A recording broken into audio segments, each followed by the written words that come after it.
Many people are donating to those in need. So if you want to be someone who's helping, one option to consider is the Utah Red Cross. Rich Woodruff here from the Red Cross is here to share where, if you donate, where that money will go. Rich, thanks for being with us this morning. Thank you for having me. It goes to a lot of places. We have 5 service lines, as you know, but probably the biggest disaster response has been extremely expensive for us, especially this year, as you can tell.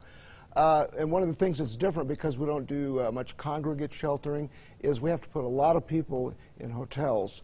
And back east, we still have a couple of thousand, I believe, in hotels. So the price tag goes up quite a bit, and so the costs, you know, are much appreciated when people donate to help cover those things. So really your focus right now is people who need relief from natural disasters, fires, floods, these kinds of things. Yeah, disasters large and small. I mean, we have our own share right in our own backyard. Multifamily fires, we've had windstorms, we've had flooding. So there's a lot of things going on all the time. 60,000 disasters a year. Most are home fires, actually. So is there a target goal of people you're trying to help? You know, every year, this time of year, what we try to do is provide the perspective of what a donation would pay for.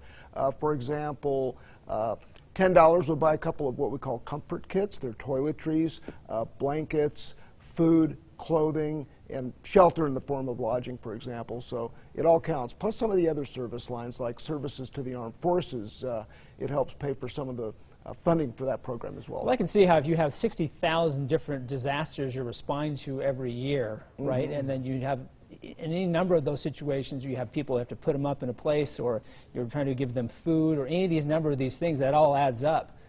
Yeah. How much of the money that people donate actually goes towards the people who get those services? You know, I'm glad you asked that question, because on average 91 cents of every dollar that's donated is invested directly into programs that help people get back on their feet, instead of, for example, salaries and those kind of expenses. So that's a pretty good report card in the nonprofit world. We're proud of that. Oh yeah. Is there anyone who you can think of who's received some of these things, some of these kits, some of these food items, that will benefit from these donations? We, part of the campaign this year is storytelling, 30 Days of Hope, and we do have families that we have reached out to, and they're telling us their story. In fact, going back to the windstorm, for example, had a big fire, a multifamily fire down south, so a lot of families were helped. So we reach out, we talk to them, and they're glad to share their story, because we were there in their darkest hour, perhaps.